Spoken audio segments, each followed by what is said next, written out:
Hello everyone, welcome to coding with master.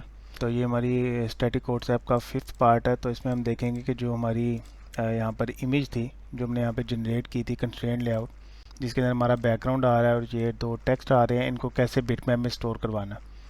और इनको अपनी जो एंड्रॉयड की स्टोरेज है, जो कि दो हैं, इंटरनल एंड एक्सटर्नल, तो दोनों में से कोई भी स्टोरेज हम यूज़ कर सकते हैं। तो हम देखेंगे कि हम किस में स्टोर करवाएंगे। तो पहले जो मैं हमारा फर्स्ट स्टेप है वो क्या है कि इस इमेज से बिटमैप को जनरेट करना। तो चलें देखते हैं कि इस इमेज से बिटमैप को हम कैसे जनरेट कर सकते हैं। तो इसमें सबसे पहले हमें क्या करना है कि हमने देखना है कि हमारी जो मेन कंटेनर है, जो कि कंस्ट्रेंट लेआउट है, देखें इसको मैं मेंशन करता हूँ यहाँ पे। तो ये देखें, ये हाईलाइट कर रहा है इस टाइम। तो इसमें हमारी इमेज भी आ रही है और ये वाली कंस्ट्रेंट लेआउट है जिसमें हमारी कोड्स एंड जो ऑथर का नाम है वो आ रहा है। तो मुझे इस कंस्ट्रेंट लेआउट का इंस्टेंस चाहिए वहाँ पे, राइट। तो सबसे पहले मैं इस कंस्ट्रेंट लेआउट को इनिशियलाइज करवाऊंगा। तो इसकी आईडी ये है, तो मैं इसको इनिशियलाइज करवा लेता हूँ यहाँ पे।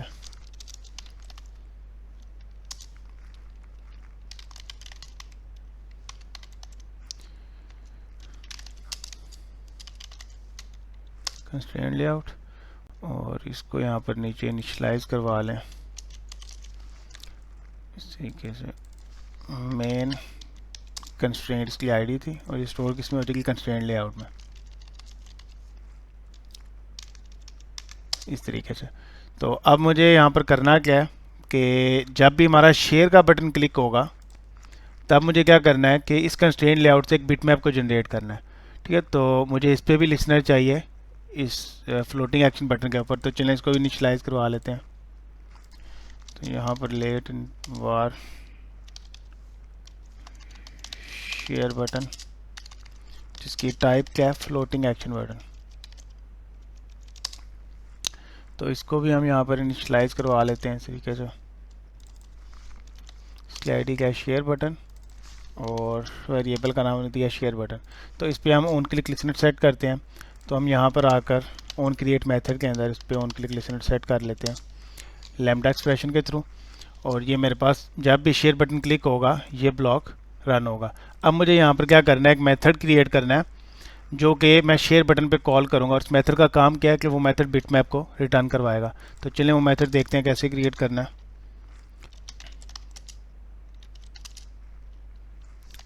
गेट, इस मेथड का मैं नाम दे रहा हूँ, उसका नाम है get bitmap from view. View हमारा यहाँ पर कौन है, कंस्ट्रेंट लेआउट। और इसमें मैं जो पैरामीटर है उसमें भी व्यू पास करूँगा, जिसकी टाइप व्यू ही होगी, और ये नॉट नल होगा।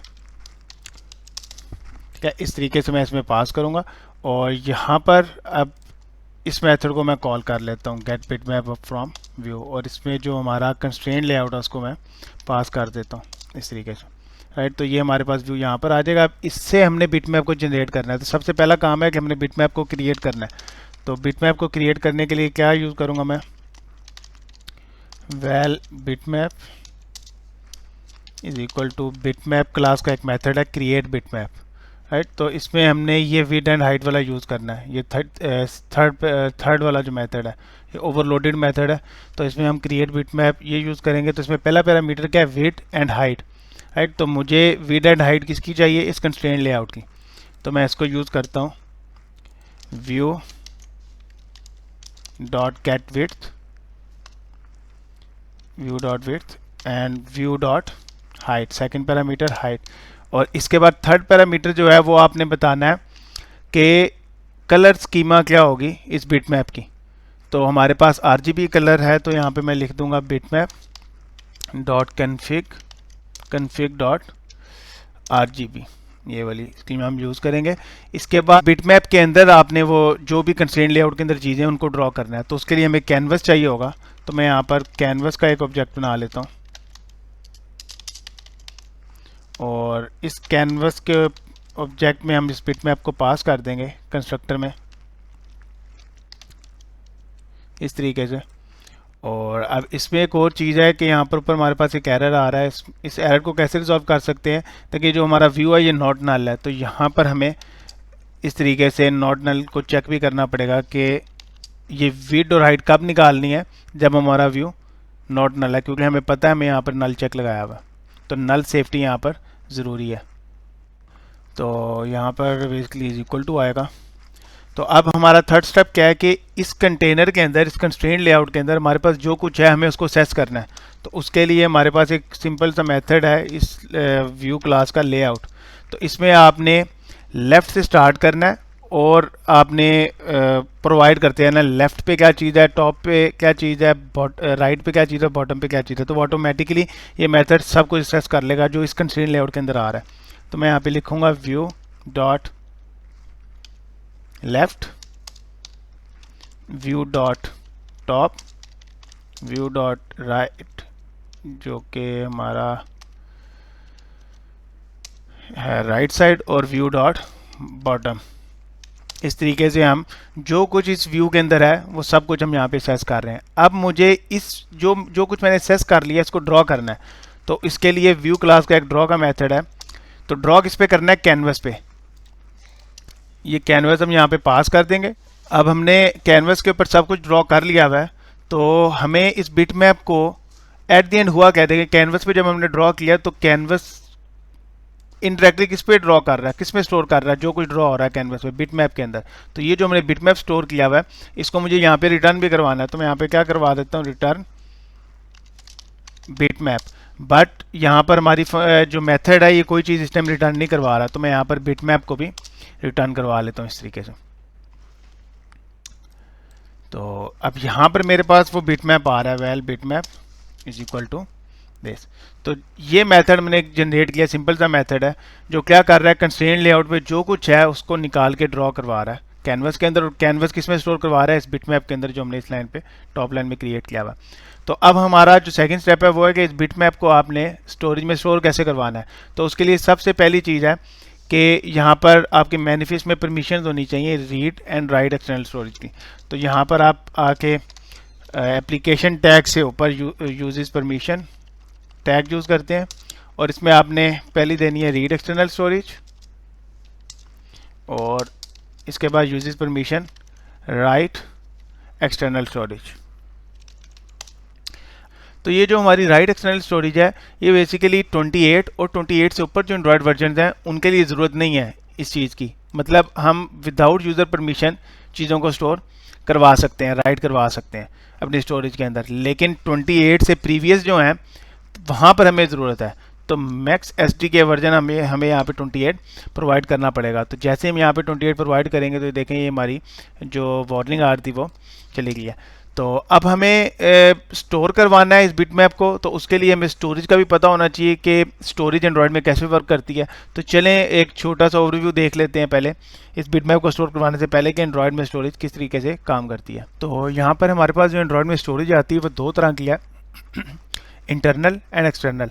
तो अगर मैं इंटरनल स्टोरेज की बात करूं तो हमारी जो इंटरनल स्टोरेज है वो प्राइवेट स्टोरेज होती है हर ऐप की, और हर ऐप की प्राइवेट डायरेक्टरी इंटरनल स्टोरेज में एग्जिस्ट करती है, ठीक है। और उसके अंदर कोई डाटा अगर डेवलपर रखवाना चाह रहा है, कुछ यूज़र स्टोर करवाना चाह रहा है, तो डेवलपर रन टाइम पे यूज़र परमिशन की ज़रूरत नहीं होती। मतलब डेवलपर रन टाइम पे यूज़र से परमिशन नहीं मांग सकता इन चीज़ों के लिए इंटरनल स्टोरेज में, अगर आप कोई चीज़ को स्टोर करवाना चाह रहे हैं। और इंटरनल स्टोरेज का एक एडवांटेज क्या है कि जब भी आपकी ऐप अनइंस्टॉल होती है या डिलीट होती है तो इंटरनल उस ऐप्स की जो डायरेक्टरी होती है जो इंटरनल स्टोरेज में पड़ी हुई है तो वो भी ऑटोमेटिकली डिलीट हो जाती है। तो अगर आपने कोई ऐसी फंक्शनैलिटी यूज़ करनी है, आप चाह रहे हैं कि आपका ऐप में डाटा स्टोर हो, यूज़र स्टोर करे, और जैसी आपकी ऐप अनइंस्टॉल हो वो डाटा भी रिमूव हो जाए स्टोरेज से, तो उसके लिए आप क्या यूज़ करेंगे, इंटरनल स्टोरेज। और इस इंटरनल स्टोरेज के लिए डेवलपर्स को किसी भी तरह की रन टाइम पे परमिशन की ज़रूरत नहीं होती। इसके बाद आ जाती है एक्सटर्नल स्टोरेज। अगर मैं एक्सटर्नल स्टोरेज की बात करूं तो इंटरनल स्टोरेज के अलावा आप जितनी भी चीज़ें स्टोर करेंगे वो सारी एक्सटर्नल स्टोरेज के अंदर ही शो होती हैं।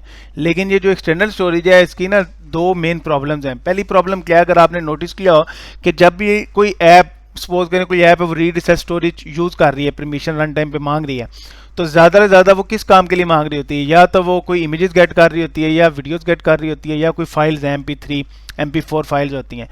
इससे ज़्यादा वो ऐप कोई काम नहीं कर रही होती। सिर्फ इन छोटे से काम के लिए वो क्या कर रही होती है, रीड एक्सेस स्टोरेज परमिशन मांग रही होती है। हालांकि उसने जो परमिशन मांगी है रीड सेस स्टोरेज वो फुल स्टोरेज की मांगी हुई है, लेकिन वो काम उससे क्या ले रही है, सिर्फ वीडियोस को सेस करना, इमेजेस को सेस करना या छोटे मोटे काम ले रही होती है। इसके बाद एक्सटर्नल स्टोरेज का मेन दूसरा प्रॉब्लम क्या था कि अगर आपकी ऐप अनइंस्टॉल भी हो जाती है तो वो जो ऐप्स रिलेटेड डायरेक्टरी है, जो भी डाटा है, वो स्टोरेज में पड़ा रहता है। ठीक है, तो ये मेन दो प्रॉब्लम थे एक्सटर्नल स्टोरेज के जो कि यूज़र्स को आ रहे थे। जो तो गूगल ने क्या किया कि एक्सटर्नल इन दो प्रॉब्लम्स का जो सोल्यूशन है वो एक थर्ड स्टोरेज निकाल दी है जो कि है स्कोप स्टोरेज। तो चले हम देखते हैं कि स्कोप स्टोरेज के थ्रू हम एक्सटर्नल स्टोरेज के ये दो मेन प्रॉब्लम्स मैंने आपको यहाँ पर बोल के बताए हैं, इनको हम कैसे रिजॉल्व कर सकते हैं। इसके बाद हमारी आ जाती है स्कोप स्टोरेज, जिसको हम शेड स्टोरेज भी बोल सकते हैं, आप कुछ भी कह सकते हैं। कुछ जगह पे स्कोप स्टोरेज लिखा होता है, कुछ जगह पे शेड स्टोरेज, तो शेड स्टोरेज का नाम भी स्कोप स्टोरेज ही है। अब ये जो स्कोप स्टोरेज है ये एंड्रॉयड 10 में निकाली गई थी, लेकिन इसको जो यूज़ करना है वो इन्होंने रेगुलर कर दिया है। मतलब रेगुलर मीन उन्होंने कंपलसरी कर दिया है कि एंड्रॉयड 11 और ऑनवर्ड आपने स्कोप स्टोरेज को ही यूज़ करना है। राइट, आप 10 में भी यूज़ कर सकते हैं, लेकिन 11 और 11 से ऑनवर्ड स्कोप स्टोरेज ही यूज़ होगी, इसके अलावा आप किसी और स्टोरेज को यूज़ नहीं कर सकते। इसके बाद अब इस स्टोरेज का फ़ायदा क्या है? स्टोरेज का फ़ायदा ये है कि जो हमारा सिस्टम है उसको पता लग गया है कि कौन सी ऐप कौन सी फाइल्स को क्रिएट कर रही है। अब इससे फ़ायदा क्या होगा? देखें, जो भी फाइल ऐप सिस्टम को पता है कि ये फाइल इस ऐप ने क्रिएट की हुई है, तो वो करेगा क्या कि जब वो ऐप अनइंस्टॉल होगी तो वो जो हमारी जो कलेक्शन है या जो भी हमारी वो फाइल है वो ऑटोमेटिकली, अगर तो उस ऐप के साथ लिंक्ड है, वो डिलीट हो जाएगी। राइट, तो ये हमारा वो जो सेकंड प्रॉब्लम था इस चीज़ से रिजॉल्व हो रहा है कि आपकी ऐप जब अनइंस्टॉल होती है तो एक्सटर्नल स्टोरेज में जो ऐप से रिलेटेड डायरेक्टरी है, डाटा वो पड़ा रहता है। राइट, तो अब हमारे सिस्टम को पता है कि कौन सी ऐप किस फाइल को क्रिएट कर रही है।